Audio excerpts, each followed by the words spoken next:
Hello बच्चों, let's read the question. The question is select the correct statement. Statement 1. Beta radioactivity is the process in which an electron is emitted from an unstable atom whose atomic number Z remains unchanged. Or Statement B या फिर option b, gamma radioactivity is the process in which daughter nucleus has atomic number 1 unit more than the parent nucleus.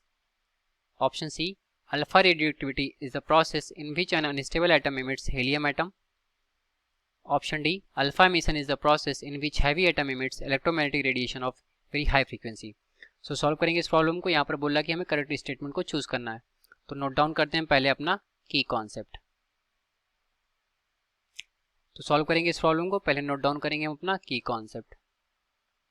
की concept तो कोई भी radio active जो nuclei होता है वो जब डिके करता है तो उसके पास टोटल 3 तरीके होते हैं. पहला होता है अल्फा डीके, दूसरा होता है गामा डीके, तीसरा होता है बीटा डीके. ठीक है, तो लिखेंगे यहाँ पर रेडियो एक्टिव न्यूक्लियस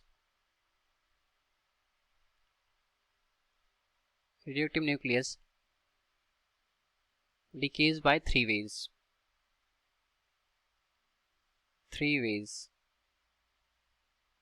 पहला क्या होता है हमारा अल्फा डीके. ठीक है, ये हो गया अल्फा डीके. दूसरा होता है गामा डीके या फिर बीटा डीके लिखते हैं. बीटा डीके 2 टाइप के होते हैं, बीटा पॉजिटिव और बीटा नेगेटिव. और तीसरा होता है हमारा गामा डीके. ठीक है, तो ये हो गया हमारा की कॉन्सेप्ट. अब आते हैं हम अपने प्रॉब्लम पर. अब हम अपने ऑप्शंस को 1 बाय 1 करके एनालाइज करते हैं. तो पहले ऑप्शन पर जाते हैं. यहाँ पर बोल रहा है कि बीटा रेडियो एक्टिविटी में एक इलेक्ट्रॉन इमिट करता है एटम. ठीक है, फ्रॉम अनस्टेबल एटम जिसका जो एटॉमिक नंबर होता है वो अनचेंज होता है. तो इसका हम एक एग्जाम्पल देख लेंगे बीटा डीके का. ठीक, बीटा डीके का एक एग्जाम्पल देखते हैं कि सोडियम का बीटा डीके कैसे हो रहा है. तो सोडियम का एटॉमिक वेट होता है 22 और एटॉमिक नंबर होता है 11. तो जब ये बीटा डीके होता है तो यहाँ से हमें मिलता है 22Ne10 और एक इलेक्ट्रॉन इमिट होता है यहाँ से, और साथ ही में हमें एक न्यूट्रिनो पार्टिकल निकलता है. तो देख रहे हैं कि हम इसका जो एटॉमिक नंबर था पहले 11 था, बाद में कम होकर के 10 हो गया. ठीक है, तो एटॉमिक नंबर जो हो गया यहाँ पर रिमेन्स अनचेंज्ड बोल रहा है. तो ये स्टेटमेंट हमारा इनकरेक्ट हो गया क्योंकि एटॉमिक नंबर 11 से 10 हो जा रहा है.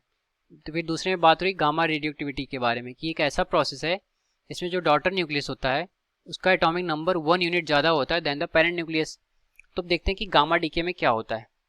ठीक है, तो गामा डीके में बेसिकली जो हमारा पेरेंट न्यूक्लियस होता है वो एक्साइटेड स्टेट से ग्राउंड स्टेट में आता है या फिर अपने स्टेबल स्टेट में आता है by emitting a gamma photon. ठीक है, जिसकी एनर्जी h न्यू होती है. तो गामा डीके में हम लिखेंगे पहले एक इक्वेशन गामा डीके. ठीक है, तो गामा डीके में हम ले लेते हैं यूरेनियम का 235, यूरेनियम 92. इसका जब गामा डीके होगा तो इस केस में यहाँ पर बनता है थोरियम जिसका एटॉमिक नंबर होता है 231 और ये एटॉमिक बेस वेट होता है 231 और एटॉमिक नंबर होता है 92. और यहाँ पर ही निकलेगा हमारा गामा फोटोन.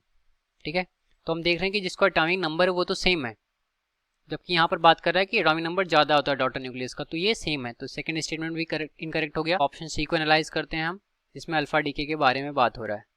ठीक है, तो इसके बारे में बोल रहा है कि जो अल्फा रेडियोएक्टिविटी होता है इस प्रोसेस में अनस्टेबल एटम जो होता है वो हीलियम एटम को इमिट करता है. तो इसका एक जनरल हम फार्मूला देखें तो अल्फा डीके में क्या होता है कि एटॉमिक नंबर जो होता है वो -2 हो जाता है और एटॉमिक वेट -4 हो जाता है. तो यहाँ पर हमारा कोई एक्स एलिमेंट है तो इसका एटॉमिक वेट A-4 हो जाएगा और नया एलिमेंट Y बनेगा और साथ ही में इसका एटॉमिक नंबर Z-2 हो जाएगा और यहाँ पर एक हीलियम एटम निकलेगा या फिर अल्फा पार्टिकल बोल दें. तो यहाँ पर एक अल्फा पार्टिकल निकल रहा है जो कि हीलियम एटम है.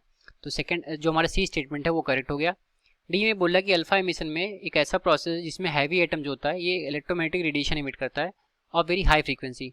तो डी स्टेटमेंट भी हमारा यहाँ पर इनकरेक्ट है, केवल हमारा सी सही है क्योंकि यहाँ पर इलेक्ट्रोमैग्नेटिक रेडिएशन के बारे में बात हो रहा है जो कि हमारा केवल गामा डीके के केस में होता है क्योंकि यहाँ पर गामा फोटोन निकलता है, इसकी एनर्जी कितनी होती है h न्यू होती है. ठीक है, तो ये हमारा अल्फा एमिशन वाला जो स्टेटमेंट है ये गलत हो गया. अल्फा एमिशन ये क्या हो गया, रॉन्ग हो गया. This is possible when beta decay occurs, sorry gamma decay occurs. This is possible when gamma decay occurs. ठीक है, तो इस तरीके से हमने देखा कि हमारा ए बी और डी ये तीनों स्टेटमेंट रॉन्ग हुए और जो बचा हमारा statement that is statement number c या फिर ऑप्शन नंबर सी, यही हमारा करेक्ट है. Hence c is correct. तो ये रहा हमारे इस क्वेश्चन का correct solution. I hope you understood well. Thank you.